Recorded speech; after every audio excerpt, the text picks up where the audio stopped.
Good morning students. बेटा हमारा chapter जो कंटिन्यूशन में है वो है कैश फ्लो स्टेटमेंट, जिसमें आप लोग cash flow from operating activities, cash flow from investing activities और cash flow from financing activities को कैलकुलेट करना सीख चुके हैं। आज हम इसका लास्ट स्टेप सीखेंगे और एक लॉन्ग क्वेश्चन विदाउट एडजस्टमेंट को कैसे सॉल्व करते हैं वो सीखेंगे। इसकी लास्ट स्टेप के लिए देखिए बेटा, जब आपके पास ऑपरेटिंग, इन्वेस्टिंग और फाइनेंसिंग तीनों का आंसर आ जाता है, जैसे हमने ए, बी और सी कहा, इन तीनों को हमें ऐड करना होता है। तो वो हमारा ऐड करके आता है नेट इंक्रीज और decrease in cash and cash equivalent. अगर आंसर आपका पॉजिटिव आता है तो उसे हम इंक्रीज लिखते हैं, और अगर नेगेटिव आता है तो इसे हम डिक्रीज लिखते हैं। फिर इसमें हम ऐड करते हैं ओपनिंग कैश और कैश इक्विवेलेंट, जो कि बिगनिंग में गिवन होता है। ये जो कैश और कैश इक्विवेलेंट का बैलेंस है, ये आपको बैलेंस शीट में गिवन होगा।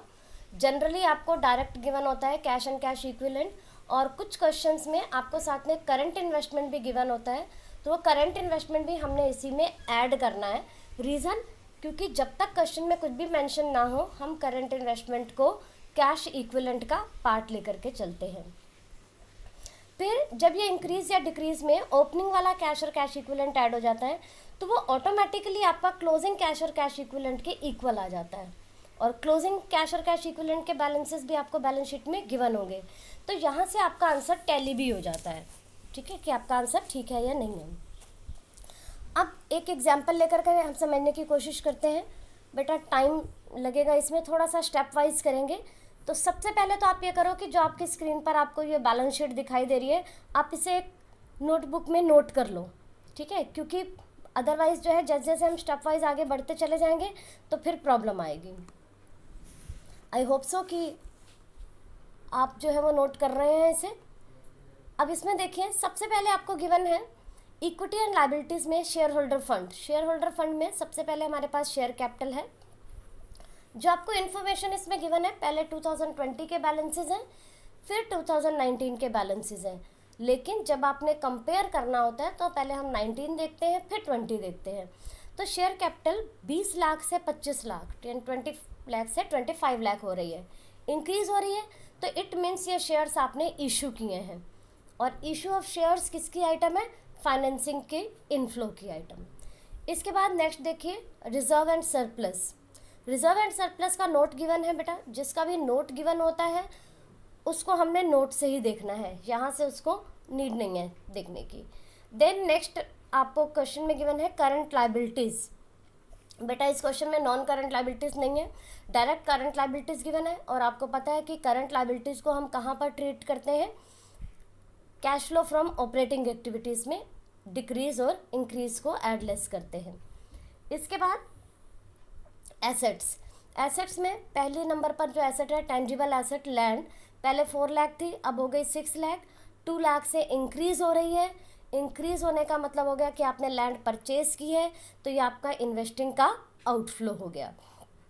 लाइकवाइज आपको नेक्स्ट गिवन है इनटेंजिबल एसेट, जो कि गुडविल ब्रैकेट में लिखा हुआ है, 1 लाख से 60,000 हो रही है, 40,000 से गुडविल रिड्यूस हो रही है, तो इसे हम कहते हैं अमोर्टाइजेशन, और अमोर्टाइजेशन को ऑपरेटिंग प्रॉफिट निकालते समय ऐड कर देते हैं। जितने भी आपके सारे पहले वाले पॉइंट्स हैं वो सभी इसमें काम आएंगे। इसके बाद करंट एसेट्स में देखिए, करंट एसेट्स में इन्वेंट्रीज गिवन है 8 लाख से 9 लाख हो रही है, और ट्रेड रिसीवेबल है 12 लाख से 11 लाख 50,000 हो रहे हैं। बेटा ये करंट एसेट है दोनों, इन्वेंट्री और ट्रेड रिसीवेबल, तो इसकी इंक्रीज और डिक्रीज को ऑपरेटिंग प्रॉफिट के टाइम पर हमने एडजस्ट करना है। कैश और कैश इक्विवेलेंट नेक्स्ट आइटम, तो इसको तो हमने लास्ट जो फाइनल स्टेप है वहाँ पर यूज़ करना है, ठीक है बेटा। तो अब जो है वो इस क्वेश्चन को हम देखते हैं आगे और क्या है।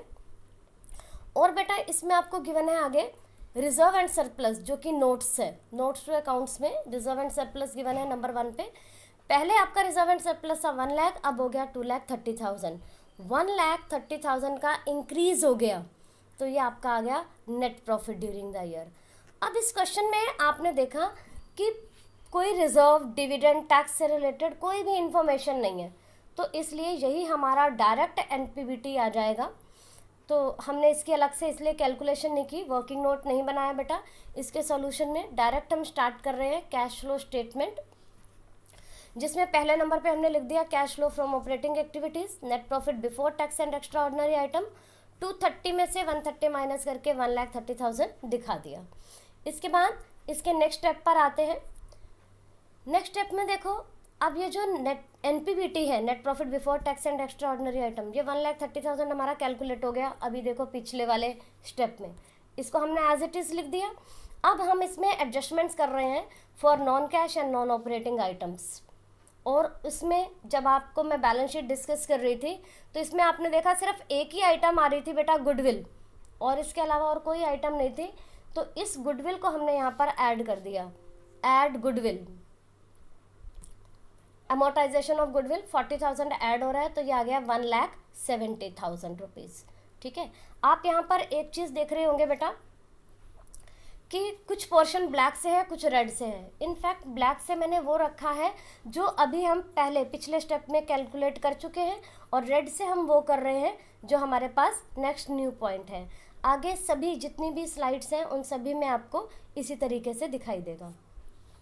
नेक्स्ट स्टेप पर आते हैं बेटा, जिसमें अब आपके पास 1,70,000 अभी पिछले वाले में स्टेप में कैलकुलेट हो गया था, operating profit before working capital changes.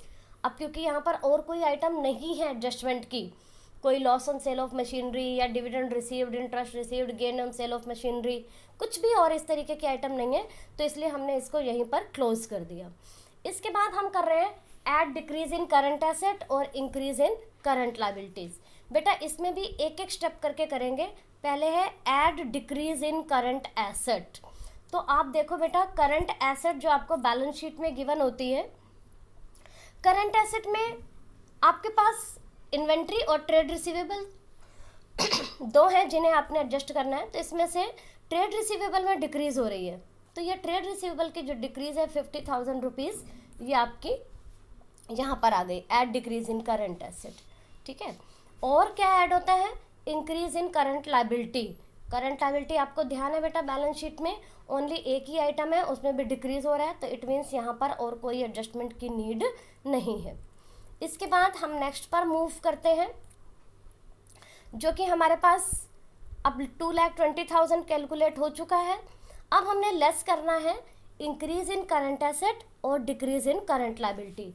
बेटा एक एक स्टेप करके सॉल्व करेंगे। Increase in current asset, question में देखिए करंट एसेट में इन्वेंट्री है जिसमें इंक्रीज हो रहा है, 8 लाख से 9 लाख हो रही है, तो ये 1 लाख रुपीज़ यहाँ से हमने माइनस कर देना है। ठीक है बेटा, तो ये इधर से आपका ये माइनस हो गया 1 लाख, 2,20,000 में से, तो ये आ गया 1,20,000। अब हम नेक्स्ट स्टेप की तरफ मूव करते हैं। नेक्स्ट स्टेप हमारे पास, जब हमने करंट एसेट की इंक्रीज को लेस कर दिया, अब हमें लेस करना है decrease in current liabilities. Current liabilities में बेटा जो आपको गिवन है वो ट्रेड पेबल्स के नाम से गिवन है, तो उसमें जो आपकी डिक्रीज हो रही है 2,50,000 की, क्वेश्चन में एक बार देख लीजिए। करंट लायबिलिटीज़ थी आपके पास 7 लाख, जो कि 4,50,000 हो गई, तो 2,50,000 की डिक्रीज को यहाँ पर माइनस कर रहे हैं। 1,20,000 पॉजिटिव आंसर है, प्लस की आइटम है, 2,50,000 माइनस की आइटम है। जब इसे हम सॉल्व करेंगे तो 1,30,000 माइनस का आ जाएगा, क्योंकि प्लस माइनस माइनस आता है, और साइन वो वाला बेटा जो बड़ी फिगर के आगे हो। तो यहाँ से आपका ये cash flow from operating activities minus में, तो cash used in operating activities calculate हो गया है। हालांकि अगर क्वेश्चन में टैक्स गिवन होता तो यहाँ पर हम टैक्स पेड भी माइनस करते, लेकिन क्योंकि टैक्स इसमें नहीं है तो ये ऑपरेटिंग यहीं तक हुआ। इसके बाद नेक्स्ट पर मूव करते हैं इन्वेस्टिंग के लिए। अब आप देखो आपका ऑपरेटिंग बेटा कैलकुलेट हो गया है 1,30,000, वो सारा का सारा हमने एज इट इज़ लिख दिया। Cash flow from investing activities, investing activities में बेटा आपने बैलेंस शीट में देखा ओनली लैंड की परचेजिंग गिवन थी, 4 लाख से 6 लाख हो रही थी, तो 2 लाख रुपीज़ की परचेज है, ये आपने purchase of land negative item के रूप में लिख दी, तो cash used in investing activities हो गया। इसके बाद नेक्स्ट देखिए, और कोई भी आइटम नहीं है, तो फाइनेंसिंग के लिए अब हम मूव करते हैं। पहले इन्वेस्टिंग तक एज इट इज़ दिखा दिया, फिर इसके बाद फाइनेंसिंग में ओनली इशू ऑफ शेयर्स है, और कोई debenture, loan, short term, long term किसी भी तरह का कुछ भी नहीं है इस क्वेश्चन में।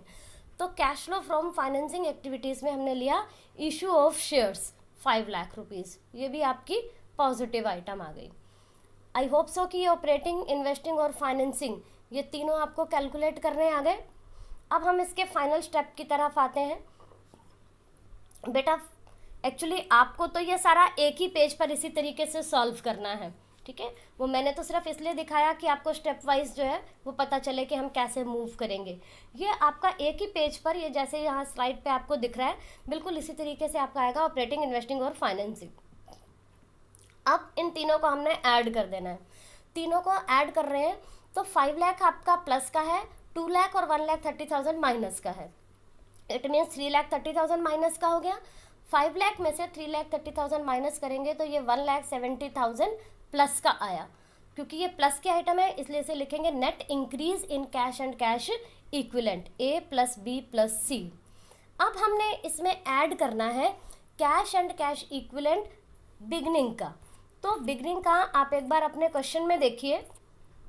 क्वेश्चन में आपको कैश और कैश इक्विवेलेंट बिगनिंग का गिवन है बेटा 3 लाख और क्लोजिंग का है 4,70,000। अब इसी को हमने यहाँ पर लिख देना है 3 लाख रुपीज़ को। तो ये 3 लाख रुपीज़ नेट जो ऐड किया हमने कैश और कैश इक्विवेलेंट बिगनिंग का 1,70,000 में, तो ये आपका आंसर आ गया 4,70,000। और यही आपका क्लोजिंग कैश और कैश इक्विवेलेंट गिवन है क्वेश्चन में। अब क्योंकि ये 170 में 3 लाख ऐड करके 470 आ गया, ये आपका गिवन जो अमाउंट है उसके इक्वल आ गया, तो इट मीन्स आपका क्वेश्चन ठीक है ये वाला।